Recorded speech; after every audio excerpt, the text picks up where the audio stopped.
How's everybody tonight? Hope we're doing good.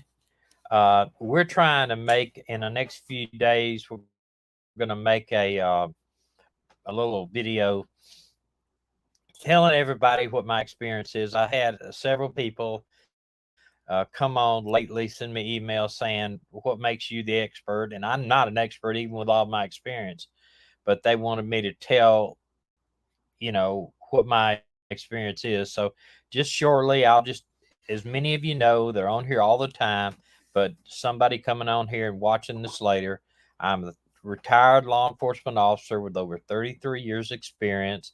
I've have been experienced and I've worked homicide, robbery task force, rape task force. I've worked all kinds of surveillance. I've been to over several thousand hours worth of schools.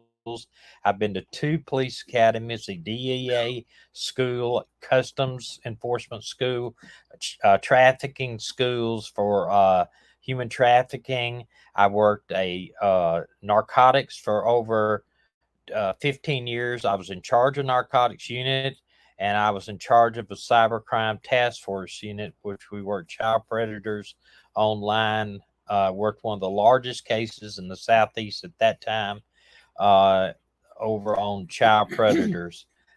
I think I have enough experience to give you basic information and answer basic questions about law enforcement. I also got went to law school at Jones Law School in Montgomery, Alabama. However, I did not take the bar, and I returned back to law enforcement after attending up there. I have a bachelor's degree from the Faulkner University in Montgomery, and with a strong study in psychology uh, and management. So that's a just a little history of me. Um, uh, Tonight, we're going to discuss our cases that we have been covering in the past, and also several new cases. And Medina has got in touch with family members of some missing. And next week on Tuesday and on Thursday, we're due to have family members on in reference to their missing people in their family. So we enjoy talking and giving people a voice on this channel. So next Tuesday and Thursday, there will be family members. On Tuesday, it's a mother. Her daughter's missing, and on Thursday, it's a brother whose brother is missing. So if you tune in, we'd appreciate it. And remember, too, if you're not a subscriber, we really would appreciate you subscribing to the channel, and also give us a thumbs up or a thumbs down if we do something wrong, and please give us a comment. We answer every single comment we get online. Also, if you don't mind, go over to our channel, our RV channel. That is our we are full time RVers too, and we have a RV channel called the 1 Million Mile Road Trip, and this is just a thing that shows it, and gives the way that you can watch the channel. We've got this is our little emblem for that, and we are currently in Wisconsin at this time, but could be back in Alabama or Tennessee by next week. Who knows? We really don't know what's going on. We got some things in the fire that's working, and um, things change on a dime when you're full time. That rhymes, but that's just the way it is. Well, right now we have a son that may need us, Yeah, and so we may head back we to may head Tennessee. back to Tennessee tonight, or not tonight, but first thing in the morning. And I did not download what I wanted to download. If y'all just give me just a minute here, I had some things that I got busy on, and I didn't download them. Go ahead and tell them more about our second guest on Thursday that may come in, Dina, while I do this. Wait a minute, let me tell them about. Let's see. Okay, there is a case of a young lady. It's a very strange case. well, now I can't get my my Sierra Elizabeth Stepp, who was 18 at the time, went missing after getting in at a car wash in Bluewell, West Virginia, about 10 years let me ago. get to that overlay, then, and I'll put it there. I can't. Nothing's working out since that phone call we had. So just a No minute. one. No, she is from Bluefield, West Virginia. She's reported missing, but the sheriff said since she turned 18, she seemed to Is get this in. one right here? No, she seemed to get in the Okay, car. well, Uh, something else. I don't think I sent you this because we're going. This is you said talk Okay. about the mother that's coming. This is so her friend is coming on. It's really a bizarre case. Sierra Elizabeth Cara, Ciara Elizabeth Stepp, Stepp. If y'all want to look it up and be familiar with the case when the friend comes on, she may have a sister coming on with her. Too, I don't know. And then, no, wait a minute. Wrong one. Wrong one. Well, Sorry. we just had this upsetting phone call, and it's just kind of got us all bun-fuzzled, as they Okay, say. the mother that is coming on Tuesday is about her daughter, who is a missing. She's been missing since October 2nd, 2018. She was a U.S. postal carrier worker. She was pregnant at the time, and she has just disappeared. And so her mother's going to come on and talk about her daughter. So, y'all, we're reaching out to family members of missing. If you know anybody that has a missing family member that you think they might want to get on here and highlight, send them our information. Tell them to get in touch with us, and that we will gladly help them out. Okay, if you want to put that little girl back up there. Yeah. This is a cold case. And then I'll download these others. Okay, this is a cold case. Whoops. This little girl, her name is Brittany Renee Williams. Brittany's mother, Rosemarie Thompson, was diagnosed with AIDS 3 months before Brittany's birth. During the first few years of the child's life, she was often in foster care due to Thompson's chaotic lifestyle. Thompson gave Brittany to a guardian, Kim E. Parker, shortly before her death in 1996. The two women had met through Rainbow Kids, a now defunct charity which provided long-term care for children with AIDS and other serious medical conditions. Parker found the charity and also cared for other children with special needs. The last person besides Parker to see Brittany was a doctor whom Brittany visited in August of 2000.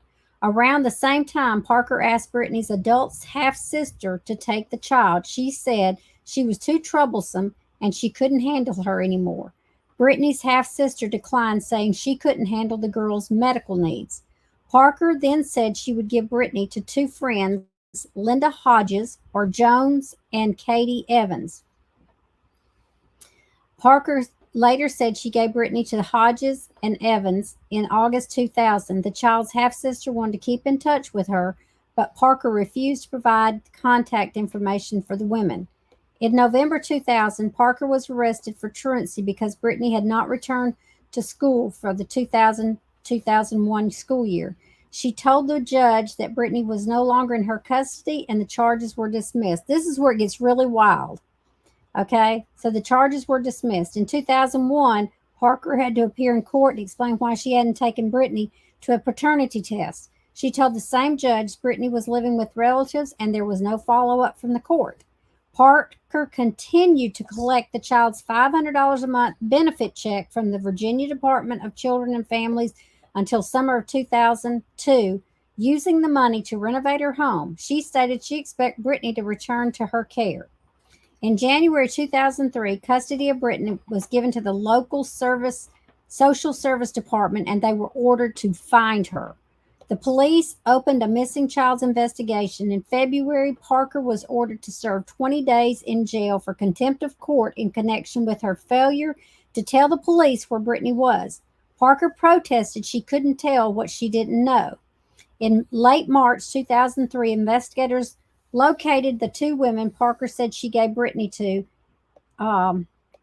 They were both volunteers of Rainbow Kids Incorporated and had been planning to have Brittany visit them in California.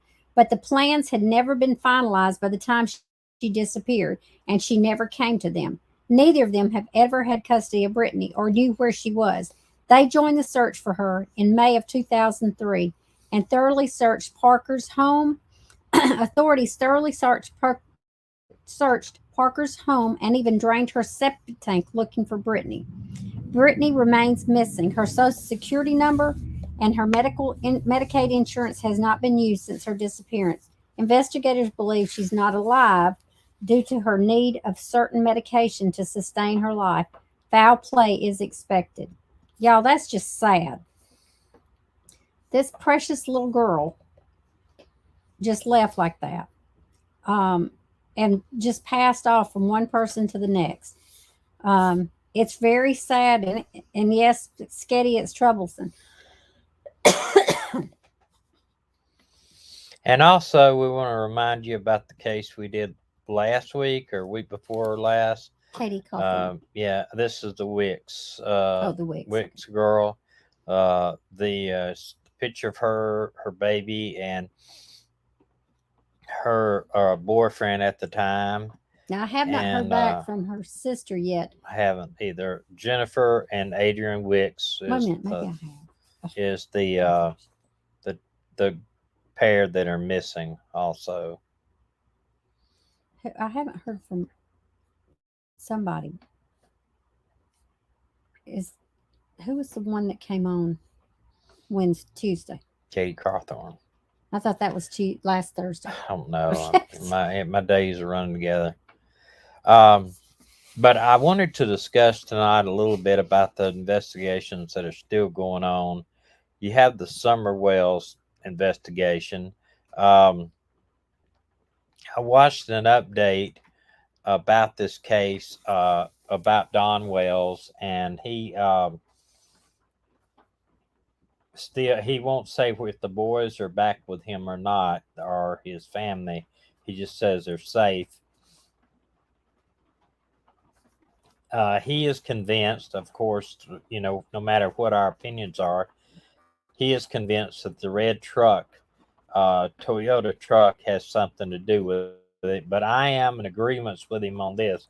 If the family's not involved in this, and the red truck is, they could have changed the red truck, took the ladder right off the back, painted it, got stolen, sold it, jumped it in the river. Who knows if the evidence, if it holds anything.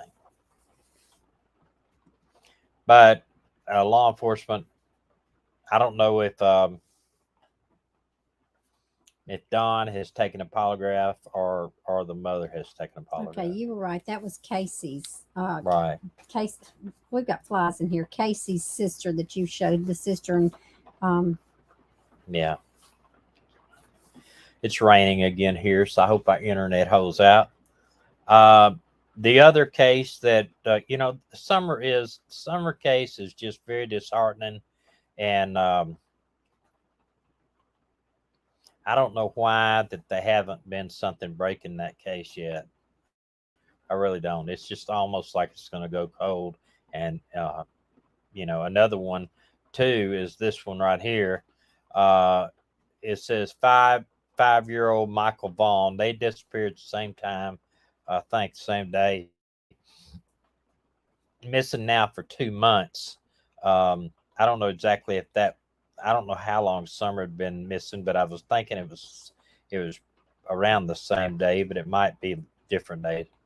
But they have searched for this kid, and I think that they pretty well think he's been abducted now. I don't know why they wouldn't, because they've searched every possible place for him to be. Nearby cornfields, everything, and they've come up with absolutely nothing. A bunch of tips, but nothing pretty much. And that's out in Fruitland. I think it's Fruitland, Idaho. Lotta Breen said our Amber Alert here in QC, Canada, for a 3-year-old and 1-year-old just was resolved and they were found. But all this brought me here today. My goodness, how many? Yeah. Yeah. And then we have here the Orson and Orrin West, the toddler brothers, still missing after 9 months. 9 months, and they nothing, no trace at all of them. And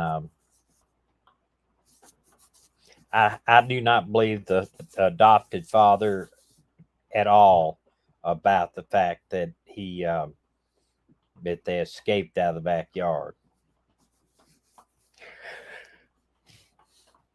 I don't believe him at all. So I don't. Of course, could be, but I mean, they had a camera on the neighbor's house, and he didn't see anything. So, um, does anybody got any opinions about these cases? Or we've we've looked at them at nausea. Uh, all of them. Yeah, T.S. Jackson. I believe that the kids probably are, and also the Michael Vaughan is something, and of course the Summer Wells case. Um, None of it looks good. Yeah. Mal, it's good to see you. But those three cases, I mean, they're just rocking along. It doesn't look like nothing's coming out on them. I check on them just about every day for updates, and there's nothing. It's just like the Brian Lander case.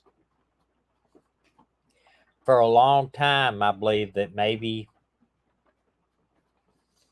he was these sightings in the Appalachian Trail, sightings in the below Tampa, and all this stuff, that possibly could be him. But from what I've been reading lately, and you think about it, the police are using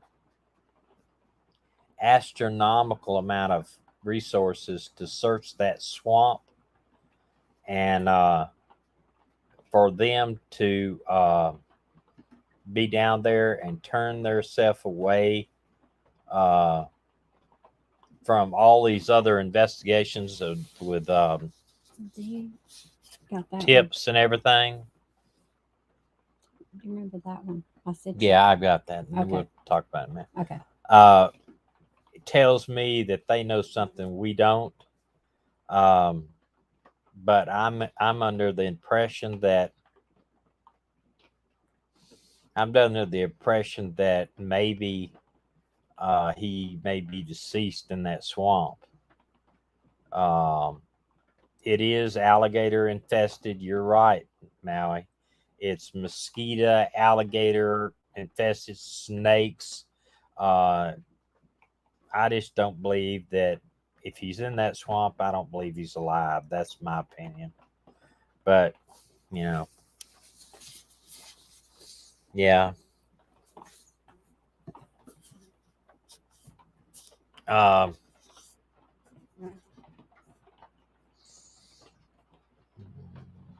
Okay. Remember, if you know anybody, family members missing, and they'd like to come on our channel, give them our email. Tell them to email us or hit us up on Facebook. I don't know if they can hit us up on Facebook. see here, it said Brian Landry. Police say no campsites were found in the nature reserve during their search. And he can't be, of course, you look at that area, 25,000 acres. Angela said they had to find something to keep them in the area for so long. Well, what I think they may have is,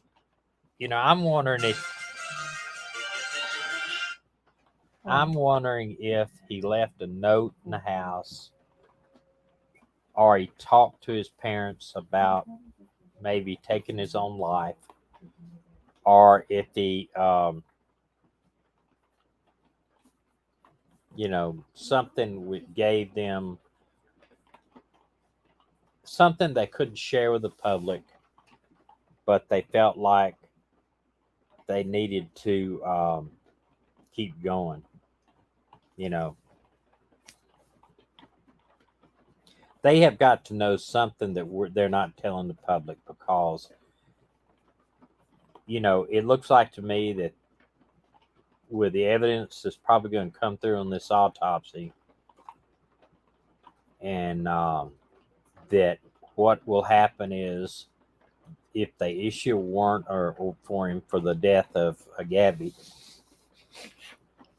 yeah, excuse me, they issue a warrant for him the death of Gabby, then what they may do is pull out of the swamp, turn it over to the U.S. Marshals, and and let them follow him. But obviously, the father has.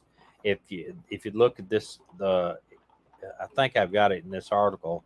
The father joined the search today, um, and they didn't find anything, nothing, um, and they haven't found a campsite or anything that looks like it's been anytime soon. First off, even if you camp out in that mess, you got to have a tent with some type of mosquito netting because I'm just telling you, it's like a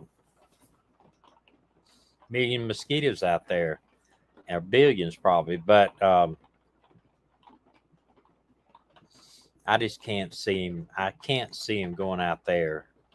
If he did, he went out there to do himself harm. That's my belief. However, they've searched that place off and they haven't found anything. Nothing.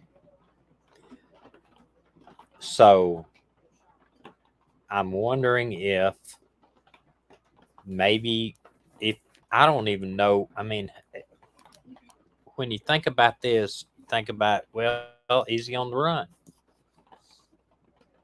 If he's on the run, he has to have help. He doesn't have any money.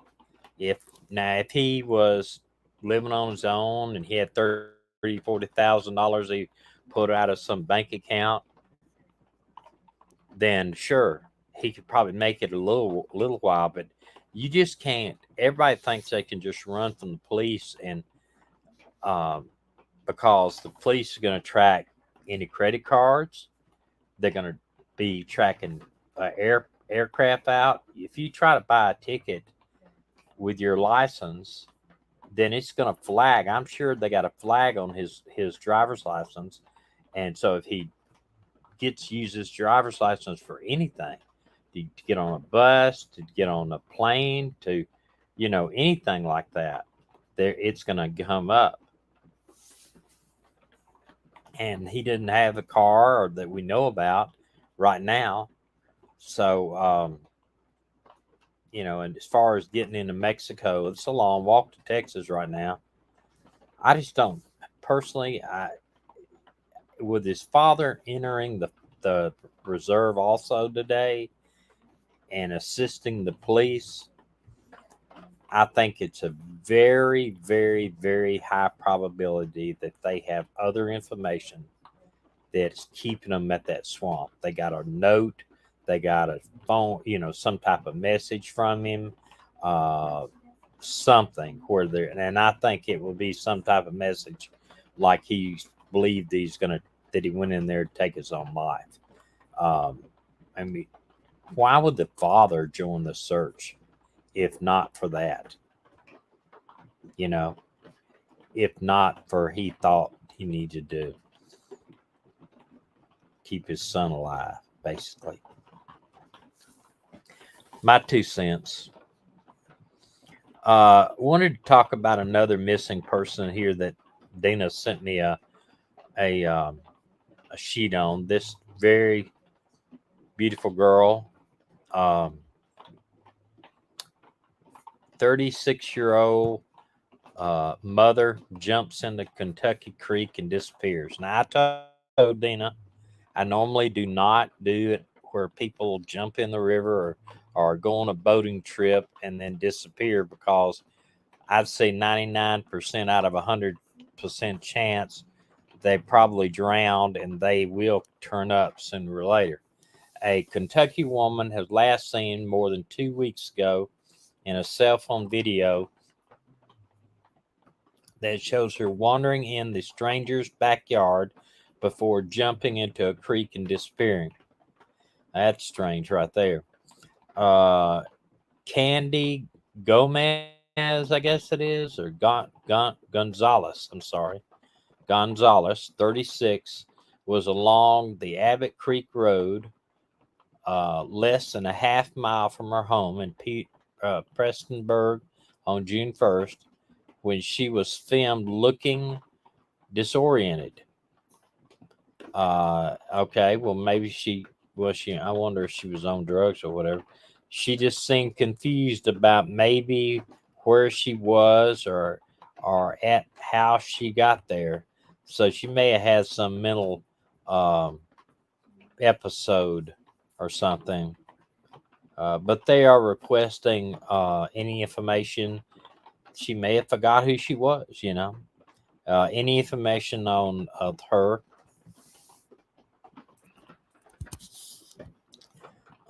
Get back to where I was here.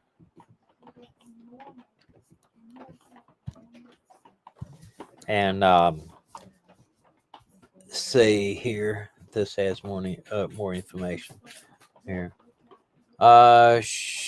Said she was walking by the creek and then she was gone. There's just nothing else.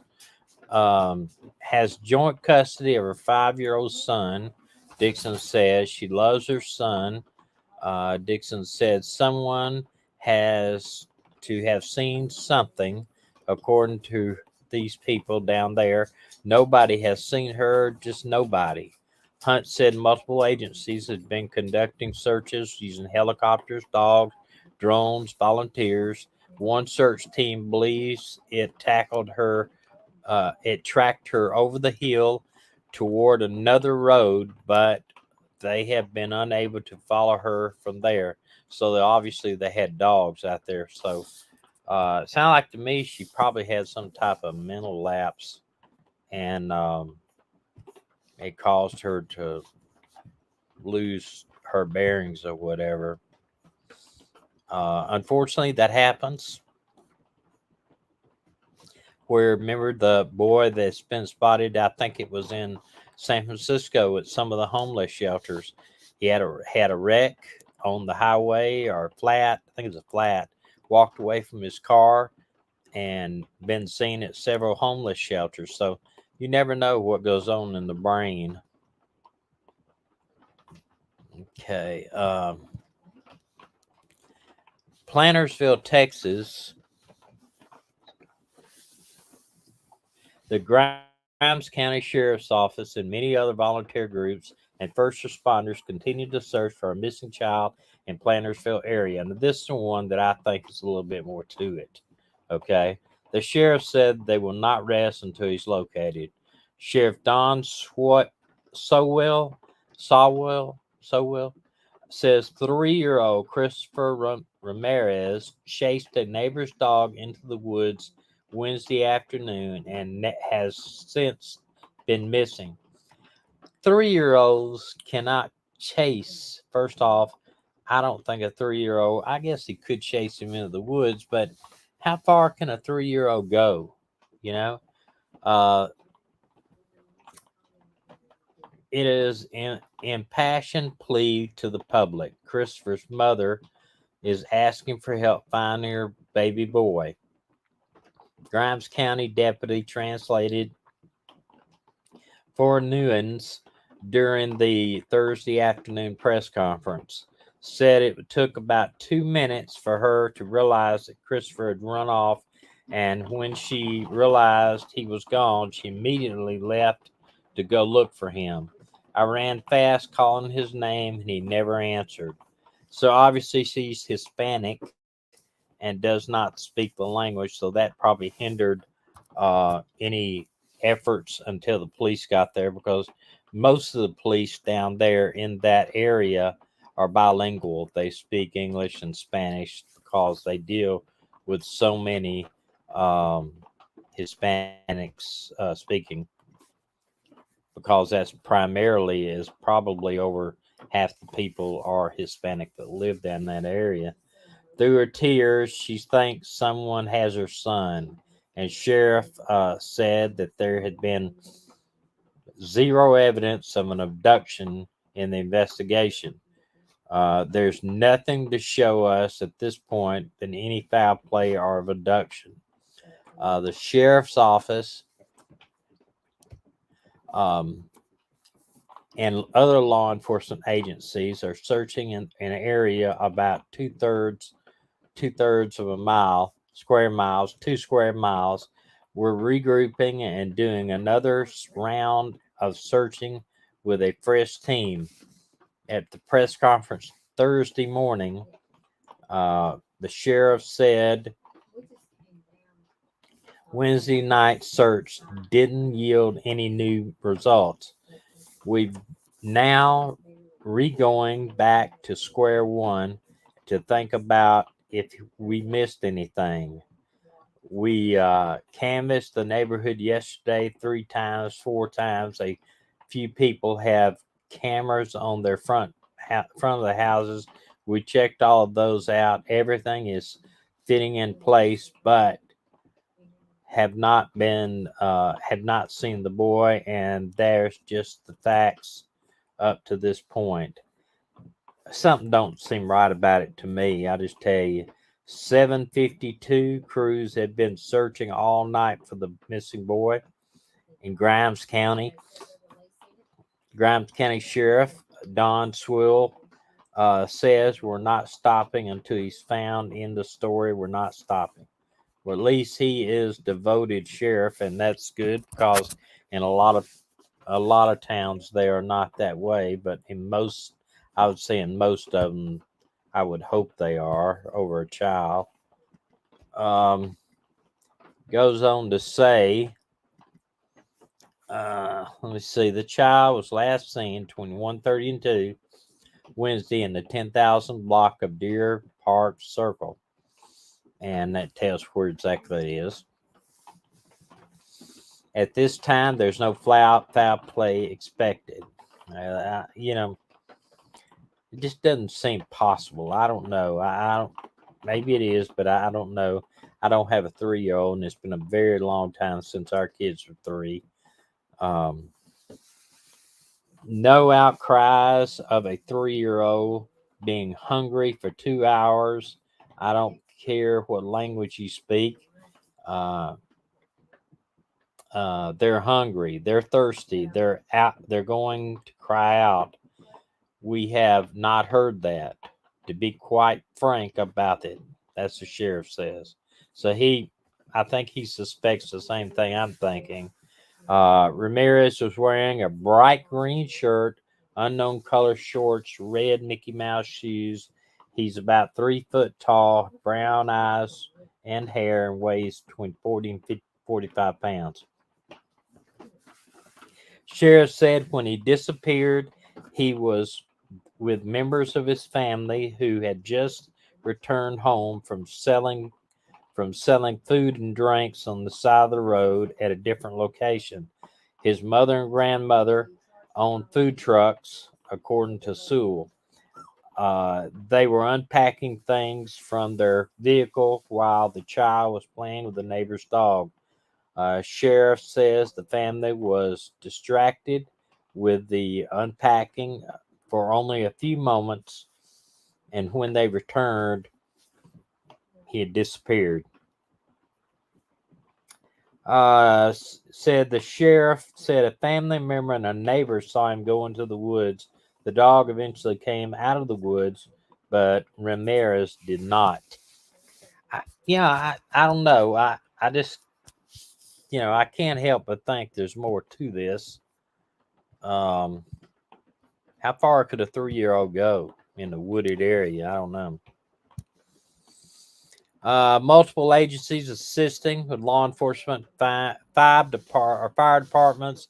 DPS helicopter is being used. Search. I'm sure they got FLIR Search dogs have been brought in, and teams are using drones being sent.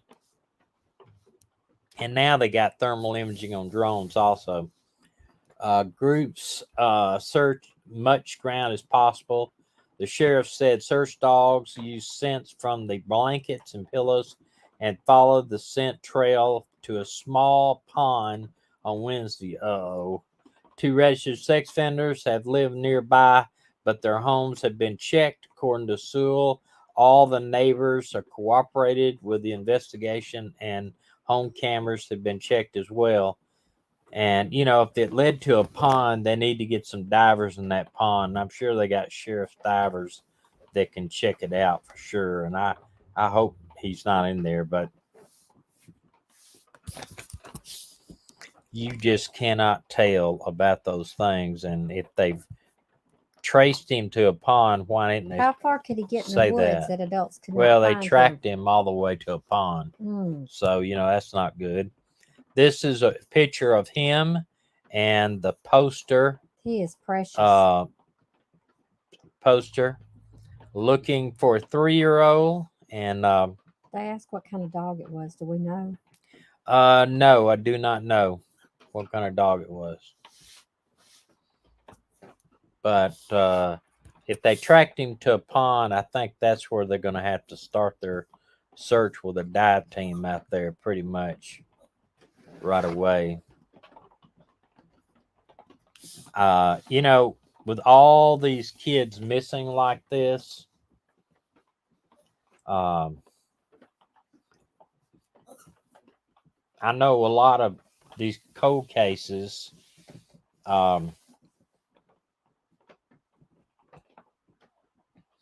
Yeah. All these cold cases, a lot of them have turned out to be criminal acts by sex offenders. Kim ended up in the hospital with kidney stones and one that blocked her kidney, and she was septic. Kim, has the doctor prescribed you Flomax? It's a drug that they use for men for prostate, but they found for women it helps with kidney stones. And it does exactly what it says, and it maximizes the flow. Now, I have had over 50 kidney stones, somewhere between 50 and 55 kidney stones. I've been treated in the hospital for them a few times.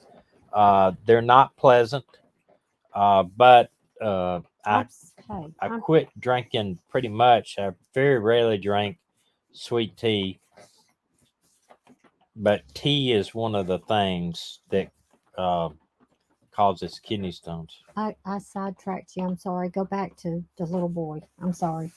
Okay, I will in just a second. Maddie, I was just talking to Dakota. He's better right now. He's just struggling because it's been 3 years of hurry up and wait. We're going to make you a star. We're going to sell your songs. We're going to make you a millionaire, all this kind of promises. And it's just all and falling two, short. he just lives by himself, doesn't know anybody in Nashville. 3 years he's been up there, but COVID's going on, so he's isolated. And when you're isolated, it just is, it's tough, really, really tough.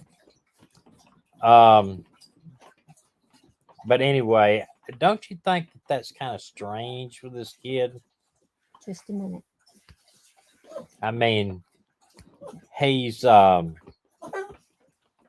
years old and he runs out into the woods.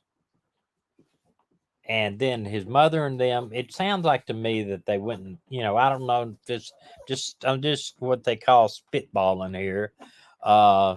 Maybe they went into the house unloading stuff and then kind of it might have been more than a few moments.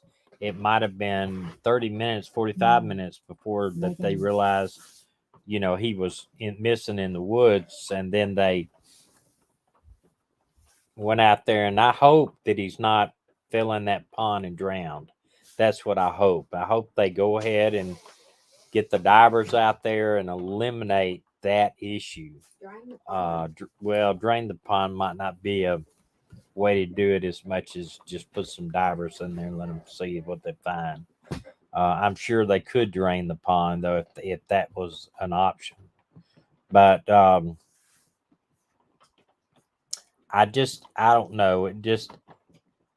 It does seem like more and more, even though we have a lot of adults that are missing, that there's here lately, it's just kids have just turned up missing and they can't find them anywhere. You did read me something about an adult today that contacted her mother by phone and said that did she hitchhike a ride? No, she was, and I didn't keep it because we already had too much for tonight. She was in a car headed towards Arizona or Las Vegas with a man.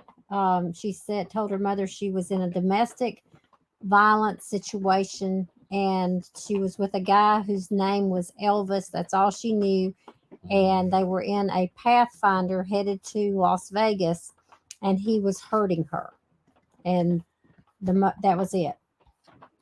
Yeah,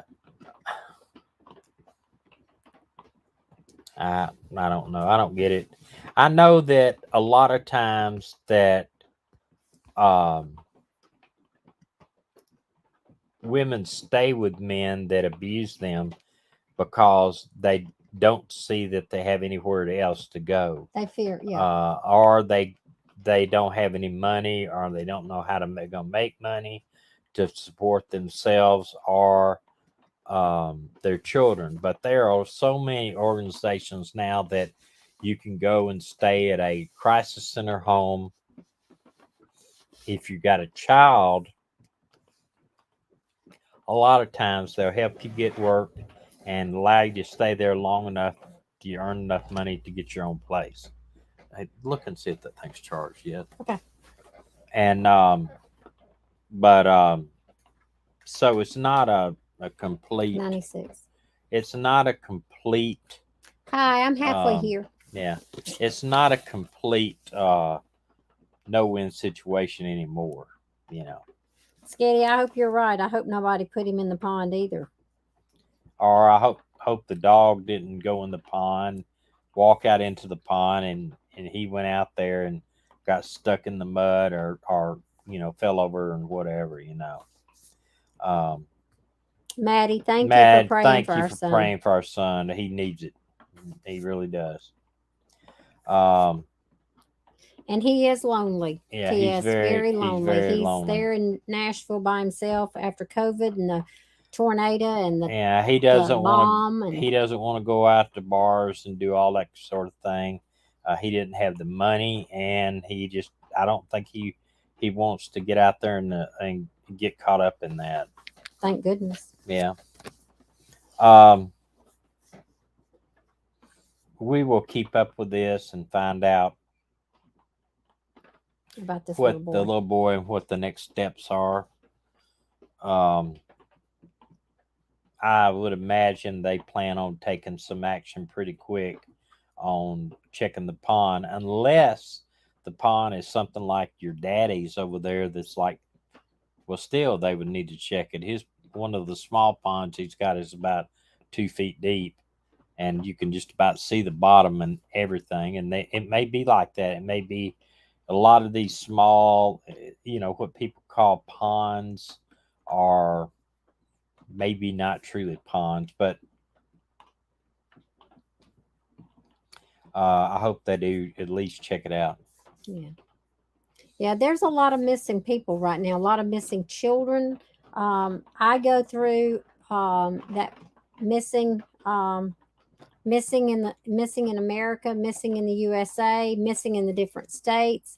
I try to find I try to help Thomas because he's doing his own work, but I try to help find um, the different the ones that are not being highlighted that I feel like need to be highlighted. And these two families coming next we'd week. like to get family members, Yeah. because I can read this stuff off to y'all, and you could read it off yourself, or I could try to explain how police handle stuff. But I'd rather get family members, and then I can make suggestions.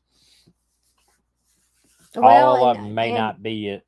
It might not be the right suggestions, but at least we can try. Well, and our group, y'all are doing fantastic. Yes, when absolutely. We have family members on here, y'all are so good to them, and and y'all came up with some ideas the other night with the other two families that I had never even thought Right, of. And so we exactly. are thankful for y'all. Absolutely. Y'all are like our private investigators. Y'all get out there, y'all help us, and so Well, we're thankful. that I'll tell you, um, when I first got into police work, and they'll train you in the police academy, they'll tell you what the laws are in the state and procedures, but you don't learn anything until you get on the street and you get to have that experience. And I was a training officer when I was first got into law enforcement. After 4 or 5 years, they made me a field training officer so I could train other rookies. And I used to tell these guys all the time that you really don't learn anything until you get in on the street. You don't, um, you know, you don't actually get to see what it's like. They can teach you all they want in police academy, but until you get out there on the street, you don't know nothing. Um, uh, I did want to ask you, TS, are you still a stewardess now, or Mm-mm, in the airlines? I We were don't think so. checking that if does airlines require right now? Do they acquire how much? I mean, do you have to have a COVID shot? Do you have to show your vaccination thing? What is the? I wonder what the requirements are. So I need to get. We could send Dakota an airline ticket, have him come up here or whatever. But anyway, Yep, thank you. Is it Candalee? Candalee. Candalee, That's a thank you for beautiful name. joining the as a new member. We do appreciate it very much. It's a easy way to support our channel. We really do. And that is a really pretty name. Yes, absolutely. I like the way you spell it too. Is there another way to spell it though before I say that? Candalee, I guess there is, but You that's a could do it with nice a way K to spell it. or a Yeah, Candy, yeah, Lei, or Leah. yeah. And yeah, there's all different ways. Okay. You want me to go through all of them? No. Okay. Uh,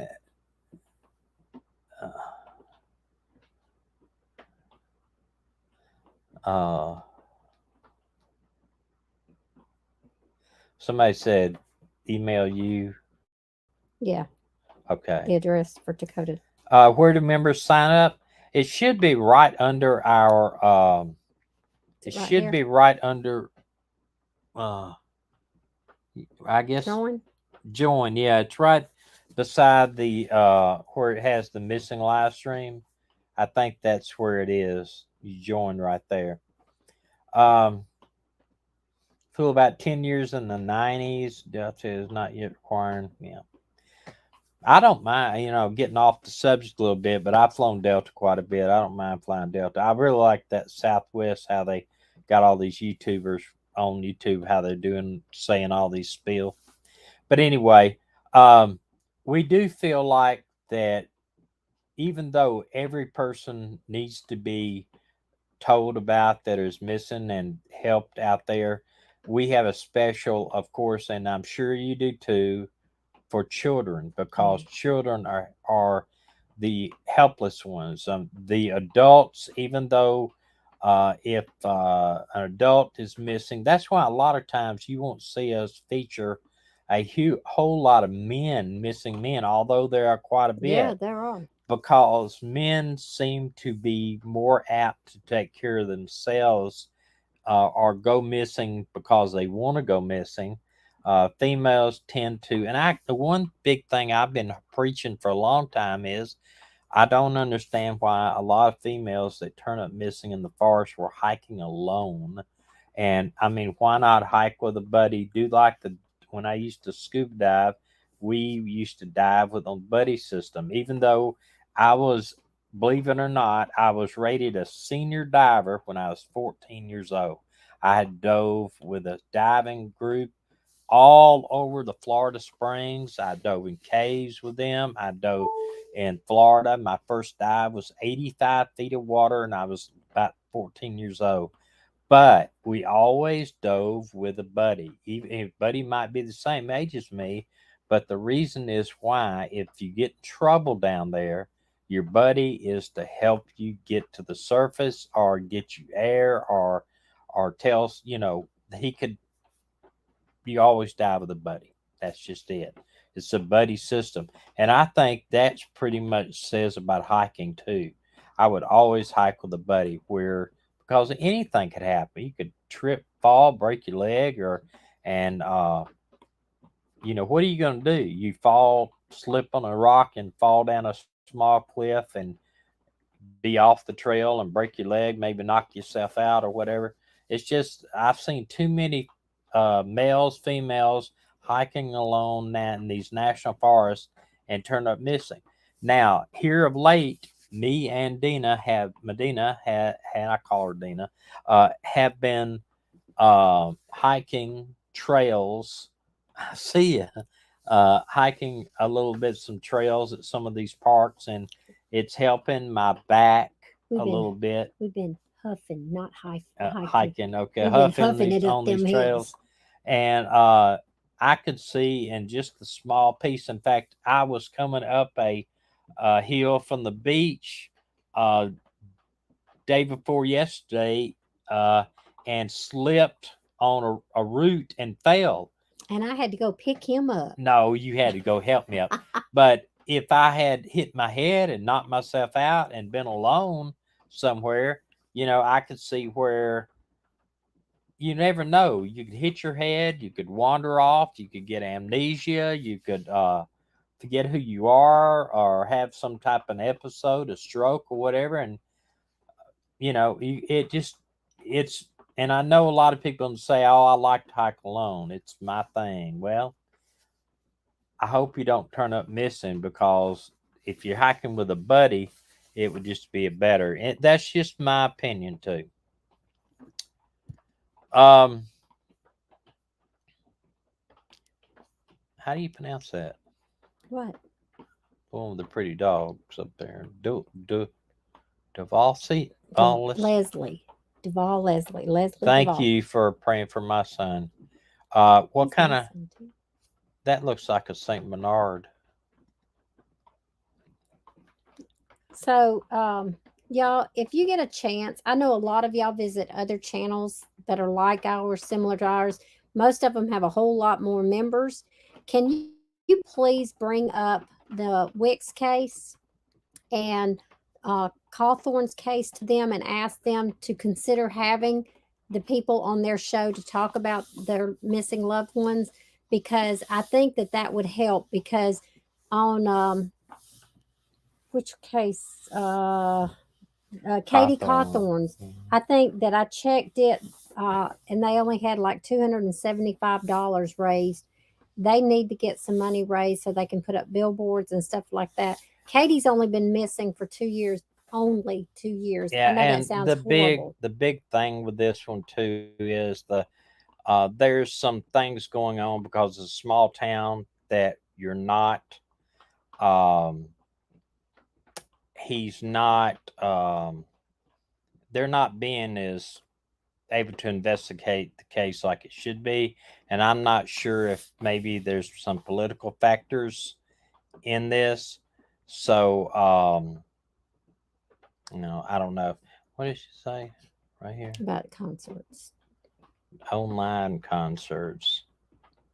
That Thank is you. gonna be Thank you, Candlelight, for mentioning it last night. And put it out there to as many as you can. I think it's gonna take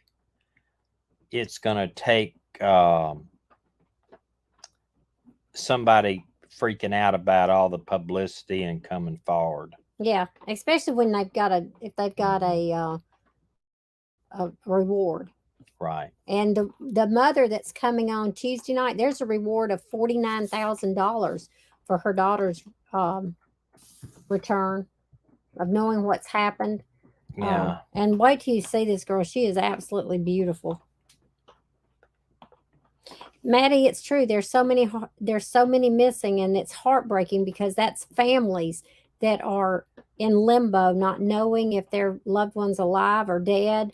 I was reading through some of like this one I read to Tommy tonight. It was a mother who took her child out of school and I think this happened in 2005. Took her child out of school and went and got her car worked on. Had somebody drop him off at the zoo, picked him up at the zoo, went and got her car, and then she drove to the Wisconsin Dells, and then her husband reported her and the son missing.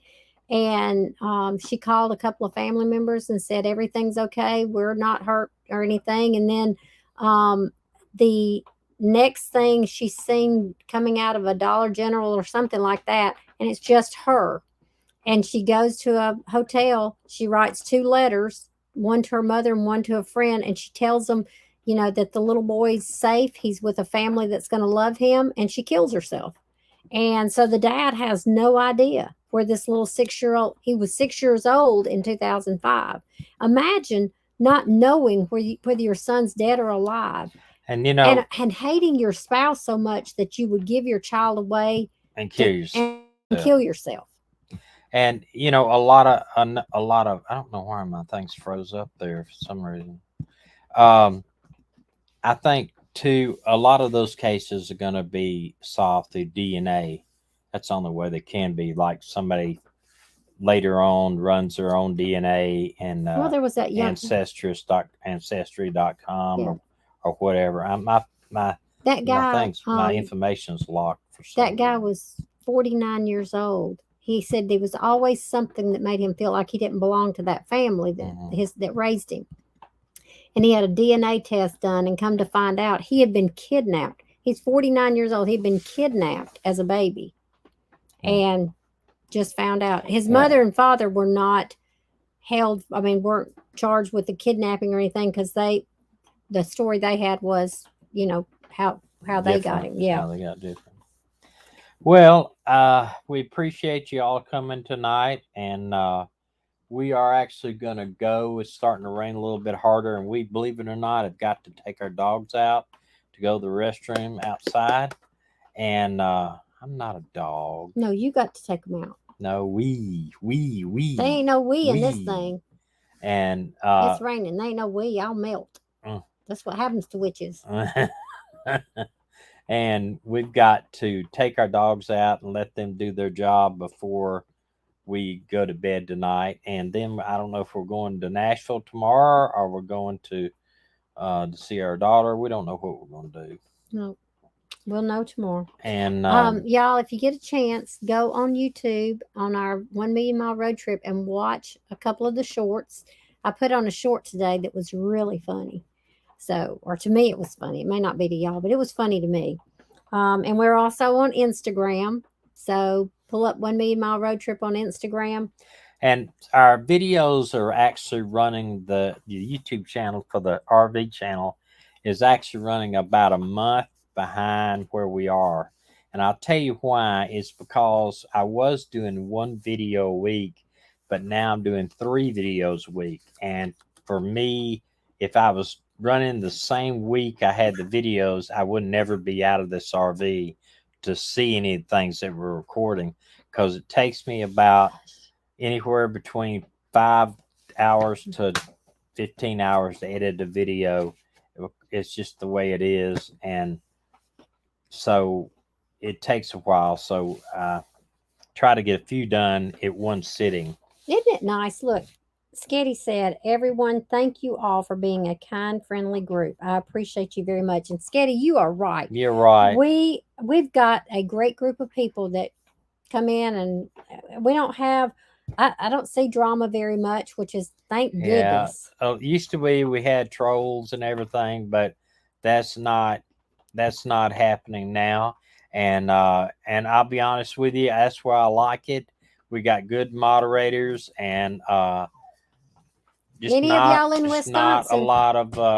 a lot of bad stuff happening. And with all the drama that is in social media now, and all the drama that's happening with a lot of other channels, and good or bad, right or wrong or whatever, I'm not getting into it. But we can just pray for everybody that they work it out. I hate anybody to lose their channels out here, but like I said, I don't know enough about it to even say anything about it. So We will see y'all on Tuesday, and remember to come on Tuesday because we are going to have someone, a member of the family here, that's going to be able to share their story of their missing loved one. Okay, and we need to pray for Kim for her kidney stones. So we will be Absolutely. praying for you. Absolutely. And so I can tell you two things that help with my kidney stones: Flomax, and if you got chronic. Now I tell you, there is a pain medicine that the doctor gave me. It starts with a K, and that he prescribed, and he said if you get them, you can't take it more than 5 days, but it will kill the pain totally to your lower extremity. It's almost like a block, and you pass the stone without a problem. I wish I could think of what it was that the name of it. hey, Kim, Tommy had so many kidney stones that he went and had a IVP, which I'll never have but again. no, the other thing, Ultrasound. Ultrasound. And the doctor said, "You see this sand in the bottom of your kidneys? That's all your future stones." And my thought and my question to the doctor was, well, if they know they're there, have they not made a machine that they can just stick a little tube in there and suck them all out? I mean, Yeah, you it know, was like vacuuming out. yeah, actually. vacuum it out. But this, if I can think of the name of that medication, I'm sure the doctor would give whoever my family that has the stones, and they pretty much take care of them. I mean, he prescribed it to me. I fortunately have not had that pain so bad I've had to use it, but it's a pretty strong painkiller. For my kidney stones, I drank a beer and took a Flomax. I held my nose, drank a beer because they say they flush through your kidneys real fast, and took a Flomax, and I've never had to go to the hospital since the first time. Yeah, I went to the hospital, and you went to the hospital. All right, we're not going to say how that she had hers though, because it's not funny. No, it's not. No, let me tell them. No, just this one. Okay, so the first kidney stone I ever had, I didn't know what it was. All I knew is I was dying. I was doubled over in pain. I was in a fetal position. And after about 3 hours, I called Tommy and I said, "Look, I am hurting so bad. You need to come and take me to the hospital. I think I'm dying." And he said, he was on duty. He said, "I just ordered my Big Mac. Can I eat it first?" I had and I said, about choked on it and hung up. I had not eaten in the night before. It was terrible. We were so busy. We were slammed. It's okay. All right. Well, we're going. We love y'all. See you on Tuesday. Have a great night.